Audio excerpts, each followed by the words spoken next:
No programa anterior, a gente começou a falar sobre a importância de economia, de poupança, de semear, de fazer provisão para o futuro. E a gente viu que pela Bíblia, isso não é negação da fé. A pessoa que guarda um dinheirinho, que economiza alguma coisa, que põe lá na poupança, que faz um investimento, que compra um terreninho, depois quer construir uma casa, que quem sabe quer ter um aluguelzinho para ajudar na época da sua aposentadoria. Isto não é negação da fé, isto é prover para o futuro, é pensar lá no futuro. E nós vimos lá no livro de Provérbios, no capítulo 21, no verso 20, que existem dois tipos de pessoas. Existe o sábio, na casa de quem você sempre vai encontrar coisas boas, bens desejáveis, você vai encontrar azeite, simbolizando comidas finas, comidas agradáveis. Mas o insensato, que é o segundo tipo de pessoa, desperdiça tudo. E outra tradução interessante diz que ele gasta tudo o que ganha. Então você tem três tipos de pessoas. Duas são apresentadas nesse texto de Provérbios. O primeiro é o sábio, que ele não gasta tudo o que ganha. Ele ganha, ele gasta um pouco do que ganha, não importa quanto ganhe. Se ganha muito ou se ganha pouco. Sabe que economia, a mente econômica, a visão de economizar não depende do seu salário. Depende de filosofia de vida, depende de um jeito de viver que vem lá da infância. A gente vai ver isso hoje, daqui a pouco, neste programa. A gente aprende isso lá em casa com os pais. Também é um pouco da personalidade, mas a gente pode aprender os hábitos de economia. Então, o sábio, ele nunca consome tudo que ganha. Ele sempre guarda um pouquinho. Ele sempre economiza. Ele nunca começa pela comida mais gostosa do prato. Ele sempre começa pela comida que ele menos gosta, talvez, no meu caso, sempre a mais saudável é o que eu menos gosto. Então ele começa pela mais saudável e deixa a mais gostosa para o final. Este é o sábio. Na casa dessa pessoa, sempre vão ter bens desejáveis e azeite, diz a palavra de Deus. No livro de Provérbios, capítulo 21, verso 20. Nós vimos também que em Provérbios, capítulo 30, verso 25, a palavra de Deus diz que as formigas são um povo fraco, mas no verão elas guardam a sua comida. Puxa, olhe para o tamanho da cabeça da formiga, imagine o cérebro da formiga, mas tendo aquele cérebro pequenininho, ela foi programada por Deus para economizar, para guardar, para não ter falta na época em que falta pão. Podem acontecer épocas na nossa vida em que o pão está mais difícil de ser encontrado, a comida está mais difícil de ser encontrada, e a gente precisa ter algo guardado para estas épocas, para estes momentos. Mas indo de novo para Provérbios, capítulo 21, verso 20, para os tipos de pessoas. Tem o sábio que guarda e que na casa dele sempre tem coisas desejáveis e azeite, mas tem o insensato que tudo que ganha, gasta. Ganhou, gastou. Ele consegue consumir com tudo que recebe e logo que recebe. Mas eu ainda quero apresentar um terceiro tipo de pessoas que a gente só citou no programa anterior e que não está nesse texto de Provérbios. Esse terceiro tipo de pessoas, eu não sei nem como eu diria, ele é mais do que insensato, ele é louco. O louco é aquele que não gasta tudo que ganha. Ele gasta mais do que ganha.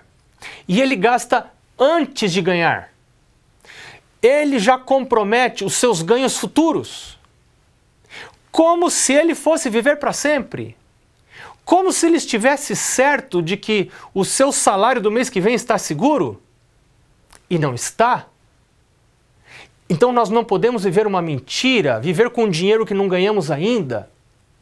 E quando a gente vive essa falsidade, a gente faz compromissos regularmente com um dinheiro que a gente ainda não ganhou, com um dinheiro que a gente ainda não recebeu, a gente está vivendo uma falsidade, a gente está vivendo num tempo que ainda não chegou. E a vida não funciona dessa maneira.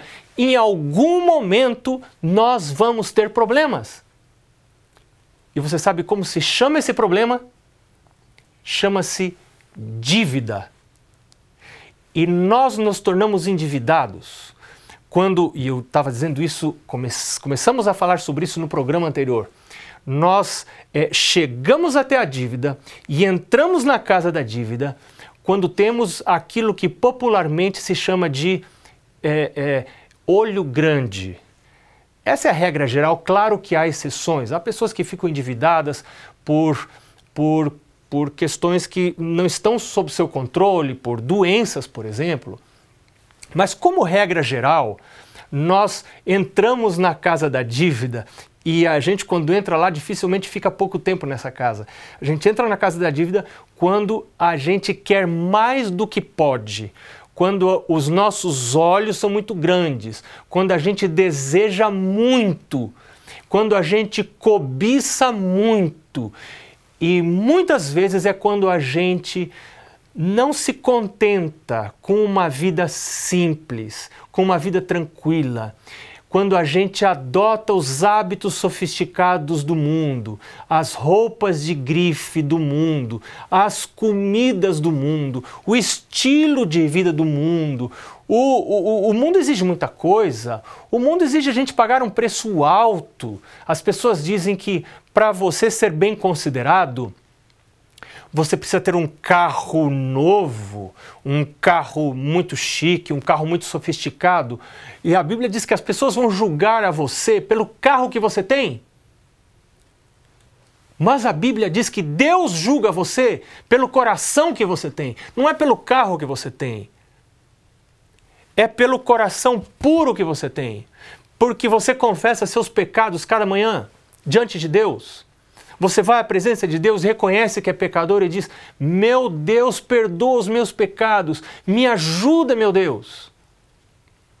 O que acontece com a vida espiritual de crianças que se desenvolvem, que são criadas em um lar que é espiritual, um lar que não é materialista, um lar que vive para pôr a Deus em primeiro lugar, um lar que existe para buscar ao Senhor, e não para buscar o estilo de vida sofisticado deste mundo, que paga um preço alto, que cobra, ou melhor dizendo, um preço alto. Existem famílias tentando pagar esse preço. E para correr atrás deste preço, o pai e a mãe precisam trabalhar para poder ter esses carros, para poder ter as férias de luxo, viajar para o exterior, ou seja o que for, para poder comprar as roupas que os filhos exigem, porque lá na escola os colegas também têm, para ter os celulares de último tipo, os tablets, ou seja, as coisas que o mundo exige que a gente tenha.